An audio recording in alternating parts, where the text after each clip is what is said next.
Good morning to all of you. आज की कक्षा में आप सभी का स्वागत है। आज हम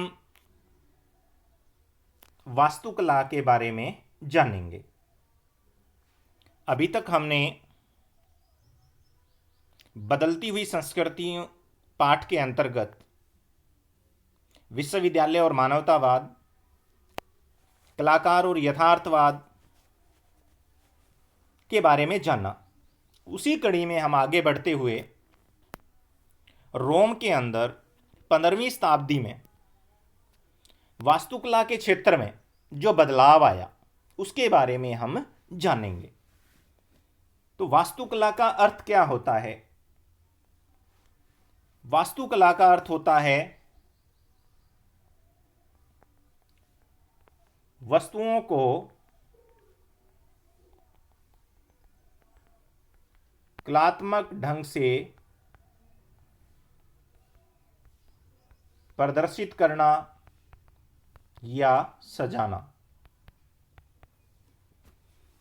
यानी कि हमारे पास बहुत सी वस्तुएं होती हैं, ईंट है, पत्थर है, और हम अपनी कला के जरिए उनसे एक नई वस्तु का क्या कर देते हैं, निर्माण कर देते हैं अपनी कला से।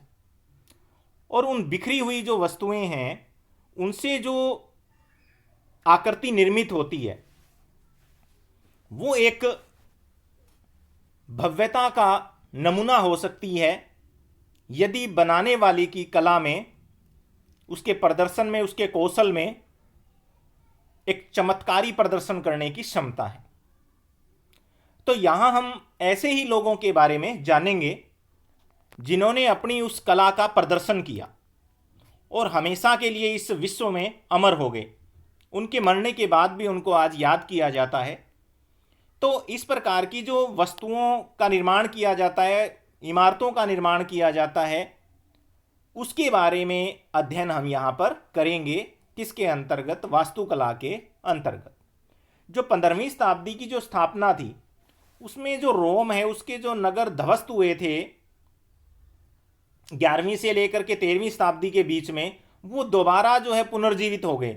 जैसे ये पाठ स्टार्ट हुआ था उस थीम में हमने ये चर्चा की थी कि किस प्रकार ये नगर दोबारा पुनर्जीवित हुए, व्यापार का जो है प्रचार प्रसार हुआ बाजेटाइन साम्राज्य और अरब साम्राज्य के बीच। तो उससे रोम के जो नगर हैं वो दोबारा उभरे। लेकिन रोम के नगर दोबारा उभर गए, लेकिन उनके अंदर जो कलाकृतियां थी वो 15वीं शताब्दी में आकर के जीवित हुई। कलाकृतियां जो है वो कब आकर के जीवित हुई? 15वीं शताब्दी के अंदर। उसका रीजन है यहां पर मैं आपको बताता हूं कि हमने ये पढ़ा था कि पोप जो है वो कमजोर हो गया, उसका राजनीतिक जो प्रभाव था वो क्या है, कम हो गया। लेकिन 1417 ईस्वी के आसपास आकर के, ये देखिएगा आप, 1417 से पोप राजनीतिक दृष्टि से शक्तिशाली बन गए।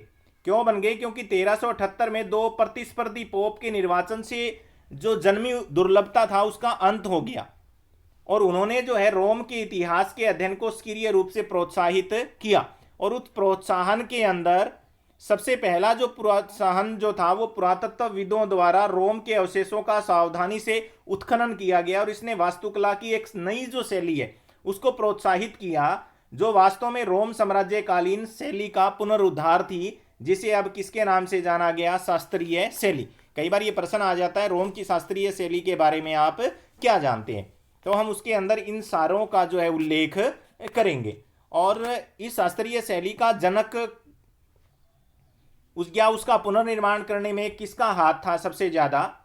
ये देखिए, पोप का। और धनी व्यापारियों और अभिजात वर्ग के लोगों ने उन वास्तुविदों को अपने भवनों को बनाने के लिए क्या कर दिया? नियुक्त कर दिया, जो शास्त्रीय वास्तुकला से क्या थे? परिचित थे, जिनको शास्त्रीय को अंग्रेजी में क्लासिकल कहते हैं, बहुत भव्यता के साथ, जिसके अंदर क्लास हो, जो बहुत अच्छे हो। तो इसके अंदर सबसे अधिक जो नाम उभर के आता है, मैंने आपको पहले भी इसके बारे में बताया था, माइकल एंजेलो बुआनारोती, जिसने पोप के सिस्टीन चैपल की भीतरी छत के अंदर लेप चित्र, द पाइटा नामक प्रतिमा और सेंट पीटर गिरजे के गुंबद का डिजाइन बनाया और इसकी वजह से माइकल एंजेलो अमर हो गए। और ये सारी की सारी कलाकृतियाँ कहाँ पर है? रोम में है। आपके सामने ये दिखाया भी जा रहा है, ये देखिएगा आप, इसमें बहुत अच्छे से आप इसको देख सकते हैं कि कितना भव्यता ये गुम्बद आपको जो है दिखाई दे रहा है, कितना भव्य जो है दीवारें आपको यहाँ पर इस इमारत की दिखाई दे रही है। ये सारे का सारा किसकी देन था? शास्त्रीय शैली की देन था। और इस शास्त्रीय शैली को जो संरक्षण प्रदान कर रहे थे वो लोग कौन थे? पोप था, धनी व्यापारी थे और अभिजात वर्ग थे। और इसने नगरों की जो भव्यता थी उसको चार चांद लगा दिए। उसके बाद में एक नए जो है वास्तुकार फिलिपो ब्रूनलेसी का नाम भी आता है, जिसने फ्लोरेंस के अंदर एक जो है भव्य गुम्बद का प्रतिरूप प्रस्तुत किया। अपना पेशा एक मूर्तिकार के रूप में इस व्यक्ति ने शुरू किया था और इस काल के अंदर एक अनोखा बदलाव आया। अब कलाकार की जो पहचान है वो उसके नाम से होने लगी, जो कि पहले किससे होती थी? संघ से होती थी, गिल्ड से। जो व्यक्ति किसी गिल्ड से जुड़ जाता था, श्रेणी से जुड़ जाता था, तो उसका नामकरण होता था, उसका नाम होता था। लेकिन यहाँ पर व्यक्तियों ने क्या किया? अपने हस्त कौशल से अपनी एक अलग जो है व्यक्तिगत पहचान यहाँ पर बनाई। उसके बाद में नेक्स्ट जो हमारा पॉइंट आता है वो आता है मुद्रित पुस्तकें। इट्स वेरी इंपॉर्टेंट कि जो मुद्रण है ये यूरोप में कैसे पहुंचा। मुद्रण की जो तकनीक है वो कहां से गई थी? चीन और मंगोल से गई थी। कहां से गई थी? चीन और मंगोल से। बहुत बार आ जाता है ये प्रश्न। यूरोपीय जो व्यापारी थे, यूरोपीय जो व्यापारी थे और जो नाविक थे, इन लोगों ने एशिया महाद्वीप की जो है यात्राएं की। और अपनी यात्राओं के दौरान जब ये लोग एशिया महाद्वीप में पहुंचे मंगोल में, चाइना में, तो वहां पर उन लोगों ने उनके राज दरबार की भव्यता को देखा। और जो मुद्रण की जो तकनीक थी जो चाइना में थी पहले, जिसको क्या बोला जाता था? ठप्पा मार करके बनाना। क्या मार करके बनाना? ठप्पा मार करके बनाना, जिसको वुड ब्लॉक तकनीक कहा जाता था। क्या बोला जाता था? वुड ब्लॉक तकनीक। वुड का मतलब लकड़ी। लकड़ी के जो है छोटे छोटे ब्लॉक होते थे जिसके ऊपर चीनी जो लिपि होती थी वो अंकित होती थी और उनसे छपाई की जाती थी। तो ये छपाई की जो अवधारणा है, मुद्रण की जो अवधारणा है, वो चाइना और मंगोल से कहां पर पहुंची थी? यूरोप में पहुंची थी। क्योंकि चीन का जो है एक बहुत बड़ा अफसरशाही होती थी, जिसे हम नौकरशाही कहते हैं, प्रशासन की व्यवस्था को बनाए रखने के लिए। तो उसके लिए जो प्रतियोगिता परीक्षाएं करवाई जाती थी सिविल, उनके लिए बहुत ज़रूरत पड़ी थी, इसलिए वहाँ पर मुद्रण तकनीक का आविष्कार हुआ था। और उसके बाद यूरोप के अंदर मुद्रण की तकनीक के अंदर बहुत ज़्यादा जो विस्तार किया वो किसने किया था? हमने पहले चर्चा की थी, यूहानेस या जोहानेस गुटनबर्ग ने 455 के अंदर जो है एक छापे खाने का जो निर्माण किया था। उससे उसने 455 में एक बाइबल का जो ग्रंथ होता है उसको मुद्रित किया।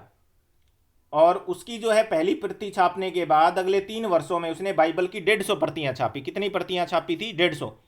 और ये जो 150 जो प्रतियां हैं इतने समय में जो छपी थी, इतने समय में केवल एक धर्म भिक्षु एक बाइबल की प्रति लिख पाता था। जो पांडुलिपि हाथ से लिखी जाती थी, आप देखिए कितना अंतर आ गया कि एक पांडुलिपि लिखने में जितना टाइम लगता था उतने टाइम में गुटेनबर्ग के छापे खाने ने किसका निर्माण कर दिया? 150 बाइबल की प्रतियों का निर्माण कर दिया।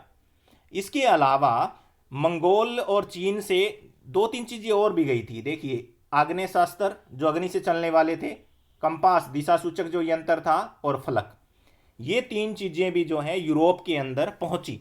इनका भी ज्ञान यूरोपीय लोगों को हुआ। उसके बाद में 15वीं शताब्दी के अंदर जैसे जैसे समय व्यतीत होता गया वैसे वैसे रोम के अंदर जो है क्लासिकल ग्रंथ भी जो है लिखे जाने लगे, जिनका जो मुद्रण कहाँ पर हुआ? इटली में। अब यहाँ एक बेनिफिट हुआ। क्या बेनिफिट हुआ? आप देखिए, पहले किसी भी व्यक्ति को पढ़ने के लिए किसके ऊपर निर्भर रहना पड़ता था? नोट्स पर। क्योंकि जो बुद्धिजीवी लोग होते थे, जो अध्यापक जो होते थे, वो अपने नोट्स तैयार करते थे और वो बच्चों को प्रोवाइड करवाते थे। अगर किसी बच्चे के पास नोट्स नहीं होते थे तो वो उस ज्ञान से वंचित रह जाता था। लेकिन अब क्या हुआ? छापे खाने की वजह से पुस्तकों का निर्माण हुआ। किसका निर्माण हुआ? पुस्तकों का। अब छात्र जो है वो पुस्तकें लेकर के पढ़ सकते थे। अब उसकी उनकी निर्भरता किससे खत्म हो गई थी? नोट्स से खत्म हो गई थी। अब वो नोट्स के ऊपर निर्भर नहीं रह सकते थे और जो पुस्तकें होती थी उनको क्या किया जा सकता था, आसानी से क्रय और विक्रय भी जो है किया जा सकता था।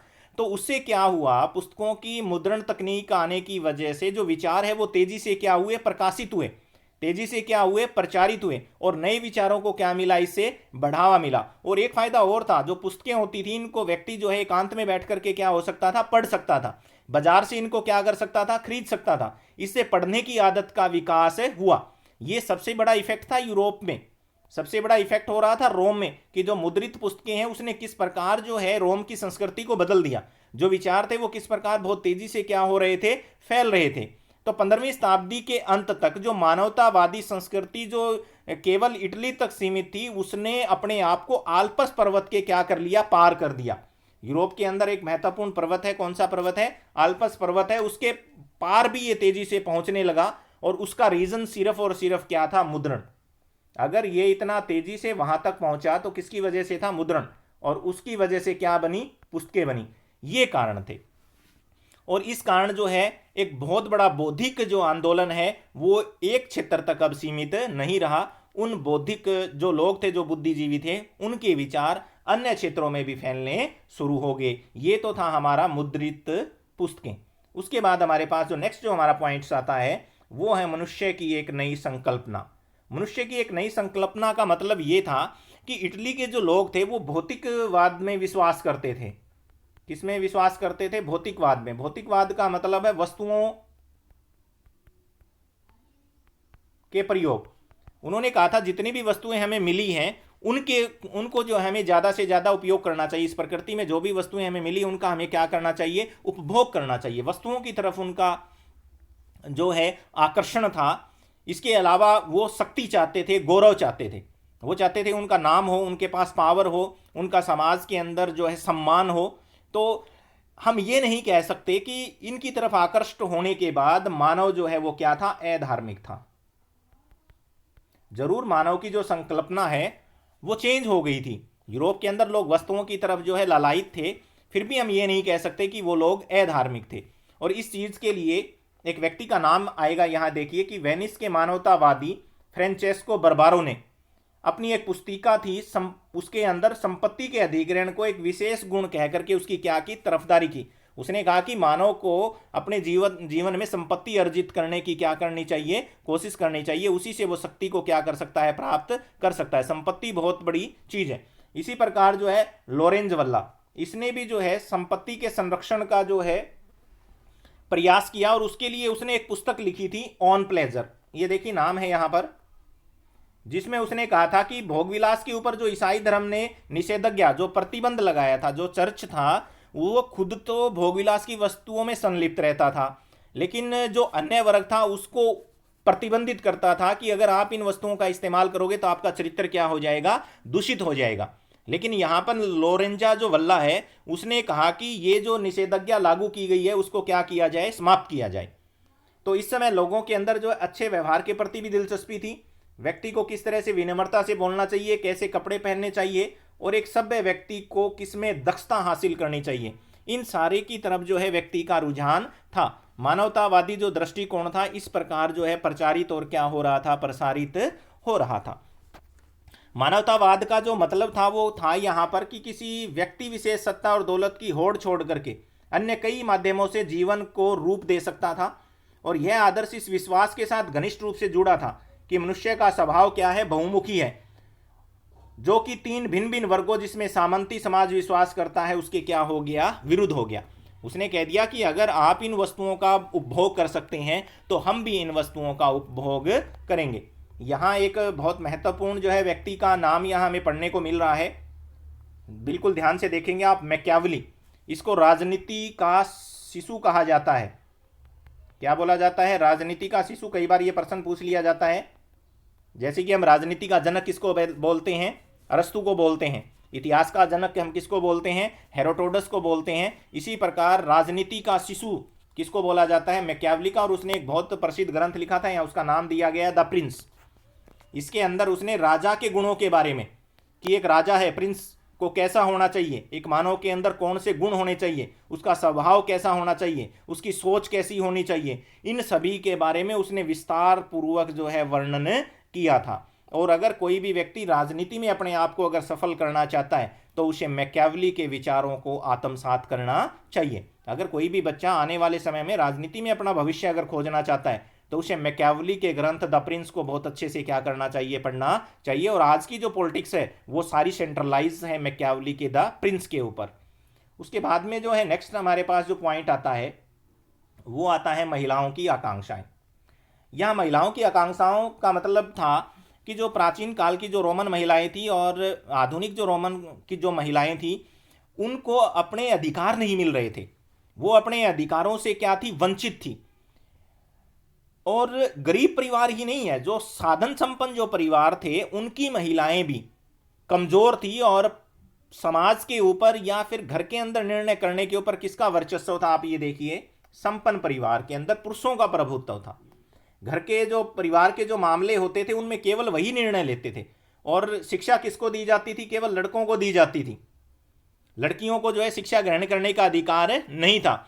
और समय आने के ऊपर जो खानदानी पैसे थे या आम जीवन की जो जिम्मेदारियां थी वो भी किसको दी जाती थी, लड़कों को दी जाती थी। तो कई बार ये प्रश्न आ जाता है कि महिलाओं की स्थिति के ऊपर जो है नोट लिखिए।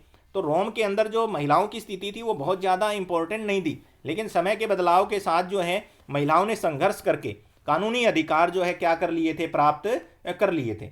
ये देखिएगा आप कि छोटे लड़कों को धार्मिक कार्यों के लिए चर्च को सौंप देते थे, यद्यपि विवाह में प्राप्त महिलाओं के दहेज को भी वे पारिवारिक कारोबार में लगा देते थे। अगर हम ये देखेंगे कि जो महिलाओं की जो संपत्ति उन्हें दहेज में मिलती थी वो भी उनको नहीं दी जाती थी, वो भी कारोबार में लगा दी जाती थी। और कारोबार चलाने के अंदर महिलाओं को कोई अधिकार नहीं था कि वो अपने कारोबारी पति को क्या दे, कोई राय दे। प्राय कारोबारी जो है मैत्री संबंध को सुदृढ़ करने के लिए दो परिवारों में आपस में क्या कर लेते थे, विवाह भी कर लेते थे। और अगर पर्याप्त दहेज का प्रबंध नहीं हो पाता तो शादीशुदा लड़कियों को कहां पर भेज दिया जाता था, मठों में। अगर किसी भी परिवार के अंदर महिलाओं की शादी करने के लिए धन नहीं होता था तो उन लड़कियों को कहां भेज दिया जाता था, मठों में। और भिक्षुणी का जीवन, हमने इसके बारे में, मठवाद के बारे में जो हमारे पीछे जो चैप्टर चले गए हैं रोमन साम्राज्य, उसके अंदर जो 3 महाद्वीपों में फैला हुआ साम्राज्य था उसके अंतर्गत भी हमने इसका अध्ययन किया था। बिताने के लिए भेज दिया जाता था। और आमतौर पर जो सार्वजनिक जो जीवन था उसमें महिलाओं की भागीदारी बहुत सीमित थी, उन्हें केवल घर परिवार चलाने के रूप में ही देखा जाता था। लेकिन यहाँ पर कुछ एक ऐसी महिलाएं, इसाबेला है, इन महिलाओं ने जो है ऐसा प्रयत्न किया जिससे जो है महिलाएं पहली बार जो है घर की जो 4 दीवारी है उससे बाहर निकली। इसके अलावा थोड़ा सा जो प्रभाव था वो था पारिवारिक जो निर्णय लेते थे जिसमें महिलाओं की कोई भी अहमियत नहीं होती थी। वहाँ पर जो व्यापारी जो परिवार होता था वहाँ की जो महिलाएं थी उनकी स्थिति थोड़ा सा भिन्न थी। उसका रीजन था कि महिलाओं के जो पति होते थे वो व्यापार के सिलसिले में क्या करते थे, दूसरे देशों में चले जाते थे, जहां पर उन्हें 20-20 दिन, 50-50 दिन, 60-60 दिन यानी कि 3-3 महीने तक लग जाते थे। उस दौरान उन व्यापारी और साहूकार की जो पत्नियां होती थी उनके पीछे जो है उनके कारोबार को क्या करती थी, संभालती थी। अभिजात जो संपन्न जो परिवार थे उनके विपरीत व्यापारिक जो परिवार थे उनके अंदर महिलाओं की जो भूमिकाएं थी वो ज़्यादा उच्च थी, उनको ज़्यादा सम्मान मिलता था। क्योंकि कई बार जो है व्यापारी की जो अगर मृत्यु कम उम्र में भी हो जाती थी तो महिलाएं जो है उनकी जो पत्नियां जो होती थी वो सार्वजनिक जीवन के अंदर बहुत महत्वपूर्ण भूमिका निभाती थी। यहाँ पर महिलाओं को बौद्धिक रूप से और रचनात्मक रूप से कमजोर माना जाता था। जो उस समय का समाज था वो महिलाओं को क्या करता था, बौद्धिक रूप से और रचनात्मक रूप से क्या मानता था, कमजोर मानता था। लेकिन कासांद्रा फेदेल जो वेनिस निवासी महिला थी उसने कहा कि महिलाओं को ना तो शिक्षा क्या देती है, पुरस्कार देती है, और ना ही किसी को क्या करती है, सम्मान देती है। लेकिन फिर भी प्रत्येक महिला को उसने कहा कि चाहे ये शिक्षा पुरस्कार दे ना दे, सम्मान दे ना दे, लेकिन फिर भी महिला को अपनी शिक्षा प्राप्त करने का क्या होना चाहिए, उचित अधिकार होना चाहिए और उसे इच्छा भी करनी चाहिए कि वो शिक्षा ग्रहण करेगी। और कुछ समय के बाद जो है थोड़ी सी महिलाओं ने कासांद्रा फेदेल के इस विचार से प्रभावित होने के बाद जो तत्कालीन जो विचारधारा चल रही थी महिलाओं को कि शिक्षा नहीं दी जाती थी उसके खिलाफ जो है महिलाओं ने आंदोलन खड़ा किया, उसके खिलाफ चुनौती दी। और उन्होंने कहा कि विद्वान के जो गुण हैं वो अगर एक पुरुष में हो सकते हैं तो वो एक महिला में क्यों नहीं हो सकते।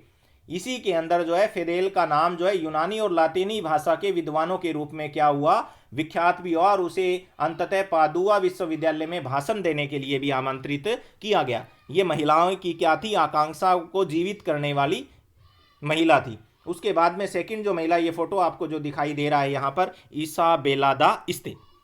फेदेल की जो रचनाएं हैं उसके अंदर सब लोगों को जो है शिक्षा का महत्व देती थी, वो ये देखिएगा। और वे वेनिस की अनेक लेखिकाओं में से एक थी जिन्होंने गणतंत्र की आलोचना की, क्योंकि गणतंत्र के अंदर लोगों की जो स्वतंत्रता थी वो सीमित हो जाती थी। ये कह रही है, देखिए, कि जो महिलाओं की अपेक्षा पुरुषों की इच्छा का ज़्यादा समर्थन करती है। गणतंत्र की जो विचारधारा थी वो महिलाओं की अपेक्षा जो है पुरुषों का क्या करती थी, ज़्यादा समर्थन करती थी। उसके अलावा एक प्रतिभाशाली जो महिला थी वो थी मर्चिसा इसाबेला दा इस्ते। उसने अपनी पति की राज दरबार के अंदर अनुपस्थिति के समय राज्य के ऊपर क्या किया था, शासन किया। वो मटुआ एक छोटा सा राज्य होता था, उसकी राज दरबार की जो बौद्धिक प्रतिभा के लिए क्या थी, प्रसिद्ध थी। महिलाओं की रचनाओं में दृढ़ विश्वास का पता चलता है कि इन्होंने पुरुष प्रधान समाज में अपनी पहचान बनाने के लिए क्या किया था, आर्थिक स्वायत्ता, संपत्ति और क्या मिलनी चाहिए, उसको शिक्षा मिलनी चाहिए। उसके बाद में हमारा जो नेक्स्ट जो हमारा पॉइंट्स आता है वो आता है ईसाई धर्म के अंतर्गत वाद विवाद। और ये वाद विवाद शुरू हुआ था, एक पत्र जारी किया गया था, पाप स्वीकारोक्ति पत्र, चर्च के द्वारा। किसके द्वारा जारी किया गया था, चर्च के द्वारा। उसने कहा था कि अगर कोई भी व्यक्ति अगर पापी है और अगर वो इस पत्र को खरीद लेता है चर्च से, तो वो पाप से मुक्त हो जाएगा। किससे मुक्त हो जाएगा, पाप से मुक्त हो जाएगा। लेकिन समय के साथ साथ जब मुद्रण की तकनीक आई, इस प्रकार की महिलाएं, इसाबेला इस्ता है, कासांद्रा जो फेदेल है, या फिर मैकियावली के जो ग्रंथ है उनको पढ़ा। इसके अलावा एंजोलोरी जो है, बुआना रोती है, इन की वजह से, या जो प्रचारित जो पुस्तकें थी उनकी वजह से और मानवतावादी दृष्टिकोण की वजह से देश के अंदर जो एक बहुत ज़्यादा जो है परिवर्तन का जो है काल यहाँ पर प्रारंभ हो जाता है। और पहली बार लोगों ने चर्च का विरोध करना क्या कर दिया, शुरू कर दिया। क्योंकि धीरे धीरे लोग क्या हो रहे थे, साक्षर हो रहे थे। वो बाइबल के जो संदेश हैं उनको पढ़ रहे थे। उनको पता लग रहा था कि जो पोप है या उसने चर्च के माध्यम से उनको किस प्रकार जो अंधेरे में रखा, किस प्रकार उन्हें पागल बनाया गया, किस प्रकार उन्हें आडंबरों की तरफ जो है भेजा गया। तो बहुत से जो लोग थे, वो जो उस समय के विश्वविद्यालय के जो विद्वान हैं, उनके जो मानवतावादी जो दृष्टिकोण थे उनकी तरफ क्या हो रहे थे, आकृष्ट हो रहे थे। उस आकृष्ट होने की वजह से जो ईसाइयों का जो पुराना जो धर्म कांड था उसका उन्होंने विरोध किया। उसने कहा था कि जो अनावश्यक जो कर्म कांड है उनकी हम निंदा करते हैं, जबकि धर्म क्या होना चाहिए, बिल्कुल सरल होना चाहिए। उन्होंने कहा था कि मुक्त विवेकपूर्ण कर्ता होना चाहिए, और दार्शनिक इस बात को बार बार दोहराते रहे थे। उन्होंने कहा था कि दूरवर्ती जो ईश्वर के अंदर मानव को विश्वास करना चाहिए, बस उसमें विश्वास करने के लिए उसे चर्च में आने की कोई भी आवश्यकता नहीं है। उन्होंने कहा था कि मानव को अपना जीवन जीने के लिए मुक्त रूप से क्या होनी चाहिए, उसको आज़ादी मिलनी चाहिए।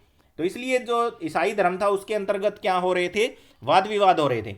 उसका रीजन था, ये देखिए, कि व्यापार और सरकार, सैनिक विजय और कूटनीतिक संपर्कों के कारण इटली के नगरों और राज दरबार के दूर दूर के देशों से क्या हुए, संपर्क स्थापित हुए।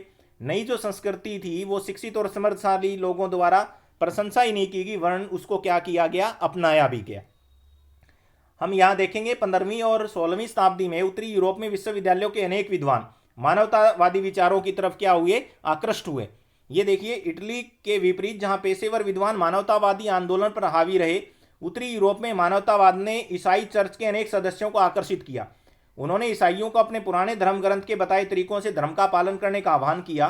साथ ही उन्होंने अनावश्यक कर्म कांडों को त्यागने की बात की और यह कहकर निंदा की कि उन्हें एक सरल धर्म में क्या किया गया था, बाद में जोड़ा गया था। तो मानव के बारे में उनका दृष्टिकोण बिल्कुल क्या था, नया था, क्योंकि वे इसे मुक्त विवेकपूर्ण कर्ता समझते थे। बाद में दार्शनिक बार बार इसी बात को दोहराते थे कि वे एक दूरवर्ती जो ईश्वर है उसमें विश्वास करें। वो मानते थे कि उन्हें ईश्वर, मनुष्य को जो है ईश्वर ने बनाया है, लेकिन उसे अपना जीवन मुक्त रूप से चलाने की पूर्ण क्या दी है, आज़ादी दी है। उसके ऊपर किसका प्रतिबंध नहीं होना चाहिए, चर्च का कोई भी प्रतिबंध नहीं होना चाहिए, क्योंकि मानव को प्रकृति ने बिल्कुल स्वतंत्र पैदा किया है। और इन विचारों को आगे प्रचारित करने के अंदर एक बहुत महत्वपूर्ण जो है विद्वान का नाम आता है, जिसका नाम था टॉमस मोर। उसने ये बात कही थी कि चर्च एक लालची संस्था है जो साधारण लोगों से बात बात पर क्या करती है, लूट खसोट करती है। और उसी लूट खसोट का उदाहरण मैंने आपको दिया था, पाप स्वीकारोक्ति पत्र। एक दस्तावेज बना दिया, जो व्यक्ति इसको खरीद लेगा उसके सारे पापों से क्या हो जाएगा, छुटकारा मिल जाएगा। ईसाइयों को बाइबल के स्थानीय भाषाओं में अनुवाद छापने से यह ज्ञात हो गया कि उनका धर्म इस प्रकार की प्रथाओं के प्रचलन की आज्ञा नहीं देता। ये सारा किसकी वजह से हुआ था, मुद्रण की वजह से। और इसीलिए यहां पर मार्टिन लूथर नाम के एक युवा ने एक आंदोलन खड़ा कर दिया जिसका नाम था प्रोटेस्टेंट आंदोलन। किसके खिलाफ, चर्च के खिलाफ। उसने चर्च को खुली चुनौती दे दी कि वो अपनी बात, अपनी विचारधारा के लिए तर्क के माध्यम से उसके साथ वाद विवाद कर सकता है। और राजाओं को भी इस बात की खुशी हुई। राजाओं को इस बात की क्यों खुशी थी, क्योंकि चर्च का प्रभाव उनसे क्या हो रहा था, कम हो रहा था। चर्च के लोग, जो पोप था उसने लोगों के ऊपर प्रभाव किसके लिए डाला था, कॉन्स्टेंटाइन। रोम के अंदर एक बहुत महत्वपूर्ण राजा हुआ है कॉन्स्टेंटाइन, ये देखिए। तो उसने एक दस्तावेज बनाया था और चर्च ने कहा था इसी दस्तावेज के सहारे हम जो है अपने आप को लोगों का मुखिया बता सकते हैं। उन्होंने बताया था कि जो पादरी होते हैं उनको जो है कौन सी शक्तियां मिली हुई है, न्यायिक और वित्तीय शक्तियां।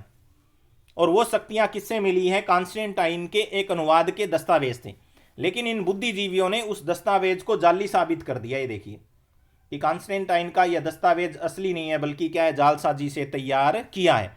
तो राजाओं को इस बात की बहुत ज़्यादा क्या हुई, खुशी हुई कि अब जो है चर्च के नियंत्रण से वो क्या हो जाएंगे, बाहर आ जाएंगे। उसके बाद में मार्टिन लूथर के बारे में मैंने अभी आपके सामने चर्चा की। उसने कैथोलिक चर्च के विरुद्ध एक अभियान छेड़ा और दलील पेश की कि मनुष्य को ईश्वर से संपर्क साधने के लिए किसी भी पादरी की आवश्यकता नहीं है। उन्होंने अपने अनुयायियों को आदेश दिया कि उसे ईश्वर में क्या रखना चाहिए, पूर्ण विश्वास। जैसा कि अभी हमने अध्ययन किया था कि प्रकृति ने मानव को स्वतंत्र पैदा किया है, इसलिए उसे किसी संस्था के अंतर्गत जो है उस दूरवर्ती ईश्वर को प्राप्त करने की आवश्यकता नहीं। उसे केवल जो है किसमें विश्वास करना चाहिए, उस ईश्वर में केवल उसे विश्वास करना चाहिए। और ये विश्वास किसके जरिए किया जा सकता है, सम्यक संतुलित जीवन के जरिए। और वो किस में प्रवेश कर सकता है, स्वर्ग में प्रवेश कर सकता है। और इस आंदोलन का नाम क्या पड़ा था, प्रोटेस्टेंट सुधार आंदोलन। ये प्रश्न यहाँ पर कई बार आ जाता है, प्रोटेस्टेंट सुधार आंदोलन के बारे में आप क्या जानते हैं। और इसी के कारण जर्मनी और स्विट्जरलैंड के जो चर्च थे उन्होंने पोप और कैथोलिक चर्च से अपने संबंध भी क्या कर लिए थे, समाप्त कर लिए थे। और लूथर के विचारों को आगे किसने बढ़ाया, स्विट्जरलैंड के उल्रिक जेवेग्ली और कैल्विन, दो महत्वपूर्ण जो है व्यक्ति हैं जिन्होंने बाद में इस धर्म को क्या किया था, प्रचारित और प्रसारित किया था। कई बार ये प्रश्न आ भी जाता है, मार्टिन लूथर के विचारों को आगे किसने प्रचारित और प्रसारित किया, तो उर्विक जेवेग्ली और जो कैल्विन ने। और व्यापारियों ने इसका बहुत ज़्यादा समर्थन किया। जबकि ग्रामीण इलाकों के अंदर, क्योंकि जो परंपरावादी जो लोग थे ग्रामीण क्षेत्र में रहते थे वो इतने शिक्षित नहीं थे, इसलिए उनके ऊपर अब भी कैथोलिक चर्च का प्रभाव था। एक अन्य जर्मन जो सुधारक थे, एनोबोपिस्ट संप्रदाय के नेता, उन्होंने कहीं अधिक उग्र जो है सुधारक थे। उन्होंने मोक्ष के विचार के लिए तरह तरह के सामाजिक उत्पीड़न के अंत होने के साथ इसको जोड़ दिया था। क्योंकि उसने कहा था कि ईश्वर ने सभी इंसानों को एक जैसा बनाया है, इसलिए उनसे कर देने की उपेक्षा नहीं की जानी चाहिए। उन्हें पादरी चुनने का क्या होना चाहिए, अधिकार होना चाहिए। उसने सामंतवादों द्वारा उत्पीड़ित किसानों को भी क्या किया था, आकृष्ट किया था। एक प्रश्न बड़ा इंपॉर्टेंट आता है, न्यू टेस्टामेंट। ये देखिए कई बार आ जाता है प्रश्न, न्यू टेस्टामेंट से आप क्या समझते हैं। तो बाइबल का एक वो खंड है जिसमें ईसा मसीह के जीवन के चरित्र, उसके धर्म उपदेश और प्रारंभिक अनुयायियों का क्या किया गया है, उल्लेख किया है। उसके बाद में नेक्स्ट हमारे पास ये आता है लूथर का आमूल परिवर्तनवाद। आमूल परिवर्तनवाद का मतलब था कि पूर्णतः जो है परिवर्तन नहीं होना चाहिए। जो आमूल परिवर्तन का मतलब होता है रेडिकलिज्म। थोड़ा सा मैं बता देता हूं आपको, रेडिकल क्या होता है। रेडिकल का मीन होता है पूर्णतया परिवर्तन, कि जो व्यवस्था चल रही है उसको पूर्ण रूप से क्या कर दिया जाए, बदल दिया जाए, उसको क्या कर दिया जाए, खत्म कर दिया जाए। उसके स्थान पर एक नई व्यवस्था क्या कर दी जाए, लागू कर दी जाए। लेकिन मार्टिन लूथर ने कहा था कि हम पूर्णतः परिवर्तन के पक्ष में नहीं है। ठीक है, क्या करेंगे, हम इसका विरोध नहीं करेंगे, लेकिन हम क्या चाहते हैं कि जो परिवर्तन है वो बहुत अच्छा होना चाहिए। परिवर्तन क्या होना चाहिए, अच्छा होना चाहिए।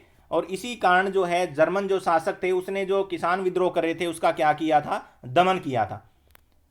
उसके अलावा शासकों ने 1525 में भी ऐसा किया था। उसके बाद भी जो है आमूल परिवर्तनवाद बना रहा।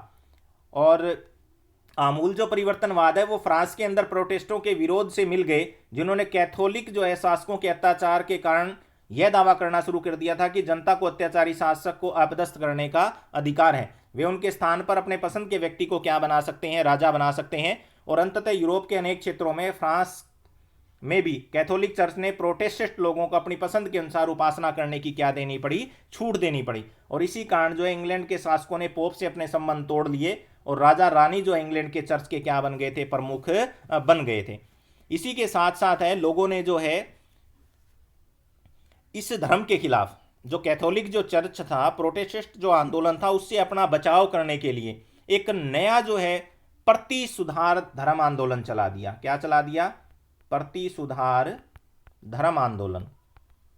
इसका मतलब क्या था कि उन्होंने कैथोलिक जो चर्च था उसमें जो बुराइयां थी उसको समाप्त करना शुरू कर दिया। किसको समाप्त करना शुरू कर दिया?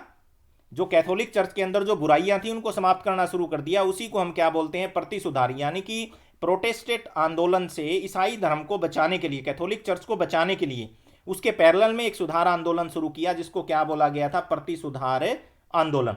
उसमें क्या था उन्होंने बताया, देखिए कि स्पेन और इटली के पादरियों को सादा जीवन और निर्धनों की सेवा करनी चाहिए, जबकि वो पहले क्या थी? लालची संस्था थी, भोगविलास का जीवन व्यतीत करते थे। प्रोटेस्टेंट लोगों से संघर्ष करने के लिए इग्निस लोयोला ने 1540 में सोसाइटी ऑफ जीसस नामक संस्था की स्थापना की। इंपॉर्टेंट पर्सन है, कई बार पूछा जाता है सोसाइटी ऑफ जीसस की जो स्थापना कब हुई, तो 1540 में हुई। और इस स्थापना के जो अनुयायी होते थे उनको क्या बोला जाता था? जेसुइस्ट। कई बार आ जाता है जेसुइस्ट से आप क्या समझते हैं, तो हम लिखेंगे सोसाइटी ऑफ जीसस नामक जो संस्था की स्थापना की गई थी उसकी सदस्यता ग्रहण करने वाले उसके अनुयायियों को क्या बोला जाता था? जेसुइस्ट बोला जाता था। और इन लोगों का ध्येय क्या था? निर्धनों की सेवा करना और दूसरी संस्कृतियों के बारे में अपने ज्ञान को क्या बनाना? ज़्यादा व्यापक बनाना। यानी कि वो रूढ़िवादी जो विचार थे उनको क्या कर रहे थे? छोड़ रहे थे। कुछ एक महत्वपूर्ण तिथियां हैं यहाँ पर, उनको हम ध्यान करेंगे। फर्स्ट हमारा पर्सन है थॉमस मोर की जो पुस्तक है यूटोपिया, उसका प्रकाशन कब हुआ? 1516 में। इसके अलावा जर्मनी के अंदर किसानों ने विद्रोह कब किया? 1525 में। इंपॉर्टेंट जो डेट्स हैं उनको अंडरलाइन कर रहा हूं मैं आपको। उसके अलावा पेरिस के अंदर अकादमी ऑफ साइंस की स्थापना कब की गई थी? 1673 के अंदर। बहुत इंपॉर्टेंट जो है ये पर्सन है ये। उसके बाद में नेक्स्ट जो हमारा जो पॉइंट आता है वो आता है कोपरनिकसीय क्रांति। कौन सा है? कोपरनिकसीय क्रांति। और इसके बारे में हमारी आगे की कक्षा में अध्ययन करेंगे।